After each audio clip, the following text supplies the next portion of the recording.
Eliot Shorr-Parks, sponsored by Cozy Jewelers. Step up to the fifth. See, that's color, cut, clarity, carrot, and Cozy. Eliot, how we doing? Man, it's kind of hurtful. We had this whole conversation last week, Hugh. We talked about what I wore, the concert. My guy just it was literally fried. Literally just a week ago. Eliot had a good weekend, man. Yes. Completely forgot. Well, I can So you didn't wear appreciate you that, didn't wear the cowboy boots or none of that. Completely forgot this joke. Nah. Look at me. Completely forgot this conversation. Not ashamed. Not ashamed. I ain't even know what I had for breakfast. I will say, I could have been convinced into doing it, but cowboy boots and a cowboy hat, just not my look. Probably not going to pull that. I know there was a lot of women there there with the cowboy boots on, though. A lot of everybody, guys, girls, all had the cowboy get up on. So what kind of is it? How would you rate her concert in person as a performer? How would you rate her? Yeah, so as someone that's seen both her and Taylor Swift over the last few years, no big deal to me. But I would say that Beyonce's was more of just a huge party from the second it started. Honestly, I only really probably know 5, 6, 7 Beyonce songs, so I didn't really even know a lot of the songs she did. But it was. You had fun. a good time. Yeah, sunglasses were on the whole time. It was. Fun. Oh, okay, I get it. Yeah. So Taylor or Beyonce? If you had See, why you gonna put him on the spot? No, I need the ranking. So I think Taylor Swift has had a better career, but I think the Beyonce concert was better than the Taylor Swift concert. Okay, all right, that's a fair way to do it. All right, Eliot, let's get to some other things that are important here besides Beyonce and her concert and Hugh forgetting our conversation from last week, and that is the Philadelphia Eagles. Yes. OTAs. What'd you take away from Fangio yesterday? Because I thought we haven't heard from him in a while. I thought it was really interesting some of the things he said. What hit you the most?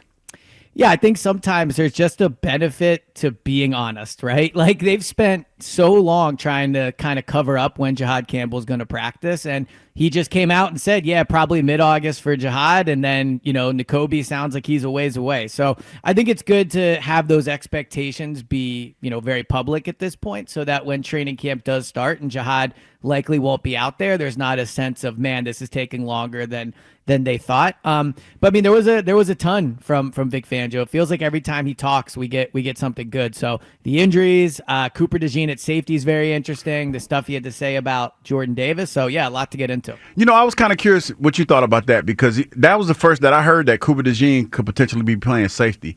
Do you look at that as more so out of the versatility of Cooper or the necessity at that position?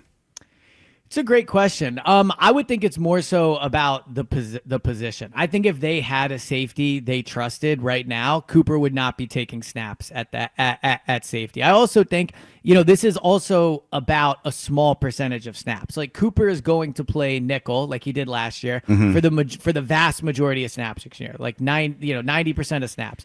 But for those 10% of snaps, they want to find a way to get him out on the field. And what I think this will come down to is kind of to the root of your question. Who do they trust less? When there's only 2 corners out there, do they want to have Keely Ringo come off the field and put Cooper on? Or do they want to have whoever wins that safety position come off the field? And they'll put Cooper, in my opinion, in the place of the player they trust the least. Eliot, do you think they're going to have to make a move this summer to help out the defense? You've talked about wanting to give the young guys a run in training camp and then react off of that. And I'm with you on that. I don't see the harm in that. You can make a trade. We saw Chauncey Gardner-Johnson trade, Ronald Darby, how we can make trades late in summer if they feel they need to. Do you think they're going to be in a situation where they have to add something to this defense before the year starts? Yeah, so I will say, they will make a trade. I would be stunned if we got to week 1 of the season and we're all sitting here saying the safety position's not good enough. The safety position's not good enough. And they sit on 13 draft picks and don't acquire somebody. So I think their plan is very clear. They're going to give these guys a chance, and then if it doesn't work out, they will make a trade. So I think that's what they're going into training camp with the mindset of. Now, do I think they have to? I don't think they're at that spot yet. I still think they have enough talent on this defense to be a top 5 unit in the NFL next year, mostly because their offense is going to put them in a lot of advantageous situations. But if there was one position where I think they might have to make a move, it would be the safety position. I feel okay about the second corner spot. I feel okay about the linebackers next to Zach Bond. The safety one is the one position where I think they could really be in trouble if they don't get good play there. Eliot, you mentioned the offense. I'm curious where you come down on Saquon. We were discussing yesterday the idea of, proactively changing the offense and trying to throw the football more this year, or kind of just doing what they did last year. Best O-line in the game, best running back in the game. It's their formula. It won them a Super Bowl. And try to do it again and see where that gets them before they change it. Where do you come down on changing the way they use Saquon? Because I want to run it back. I mean, no one could stop it last year. Let's see if someone could stop it this year. So I think we would both agree that one of the premises of this question is, obviously, if you get to week 1 and they're stacking the box, then you got to throw it, right? I there is that element. Sure. Of it. But where I agree with you, and I think not enough people are taking this into consideration. I hear a lot of you gotta limit his touches, right? You got to throw it more next year. When you have a player like Saquon who is in his prime and is playing at the level he is right now, you need to take advantage of that every single second you can. And not to compare the two, but think of how many years, Joe, we spent on this radio station talking about, Joel shouldn't play as many minutes. Joel shouldn't play as many games. You got to save him for the playoffs. And it never worked out. So while the idea in theory is a good one, give him less touches because then in 2026 and 2027, he'll be fresher. You have no idea what's going to be happening in 2026, let alone 2027, which is an eternity from now in the NFL. Saquon is arguably the best player in the NFL right now. Every chance you can get to get him at his best is more valuable than getting a few more carries from him in 2 years when he's not the same player that he is now. What do you expect from him? And I agree with you on that. What do you expect from him this year? Because there seems to be an assumption, and I understand why. There's a lot of data that says, look, guys that have that many touches fall down the next year. They're not the same the next year. Christian McCaffrey just did this last year. But there's also some outliers. Like Terrell Davis had 2 great years in a row. Marshall Faulk had 2 great years. I mean, once in a while, there's a running back who's in his prime, like you're saying, the best in the league, and they just reel off 2 or 3 or 4 of these things.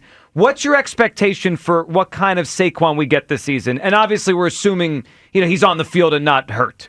So I think we're all being a little naive to act like he can just do what he did last year. And I'm not even talking in terms of yards. I'm just saying play at the level he will. I think if we were talking about, look, we've done it. Ezekiel Elliott, DeMarco Murray, someone on the Cowboys, there would be no question amongst this fan base that he is not going to be that same player. So I think that's how you have to enter the year.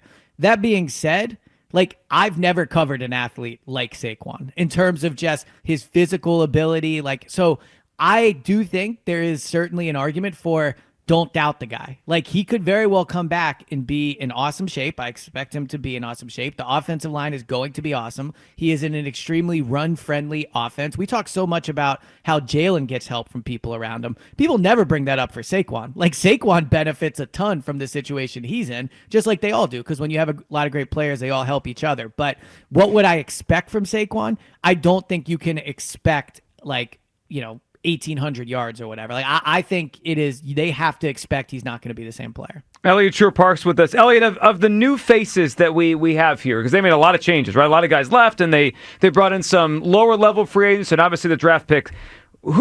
Give us a player that you're most intrigued to see what he becomes now on the Eagles.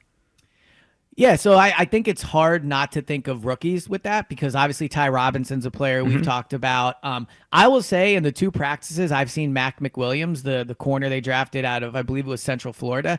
I've been very impressed with him, more impressed than I expected to be. I didn't love the pick, but when you see him in person, I think they have a player there.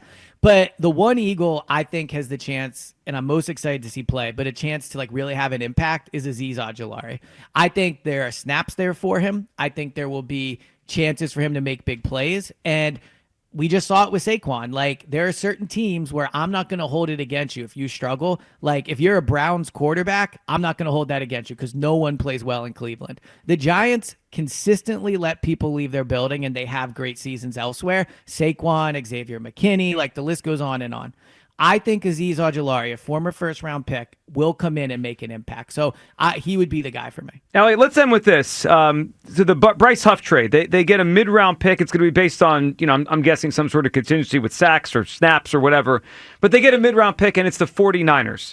Do you have any concern sending him to a team that the Eagles could run into? I know San Francisco had a down year last year, but they usually bounce back after down years. Any concern that they sent him, not just away, but to a team they could see in the postseason?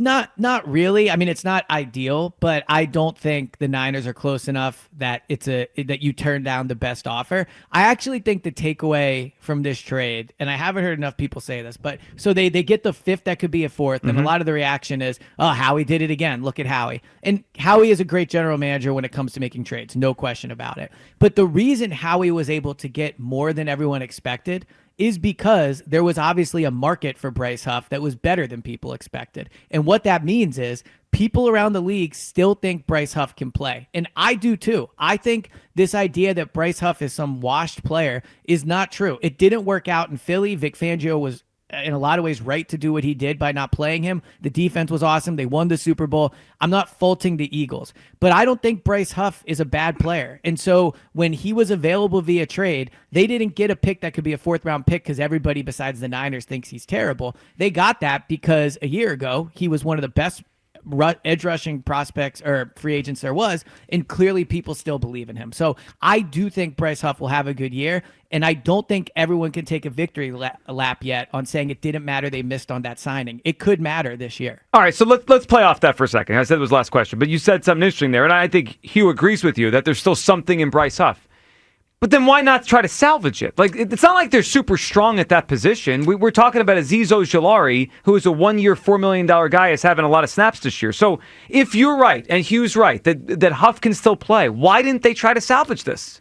Because clearly Vic Fangio doesn't want Bryce Huff in his defense. And again, that doesn't mean Vic's wrong. Like, the results are the results. But if you're going to trade away a guy you just gave $30 million to, like, you better be right. And he was right last year. But next year, if we get to week 3, 4, and the pass rush isn't working out, and Bryce Huff goes to San Francisco and does what he did with the Jets, which is get to the quarterback and get sacks, then it'll be fair to question this trade, because this was clearly a trade made because they don't think he fits Vic Fangio's defense. And as long as Vic Fangio's defense is playing fine, that's not an issue.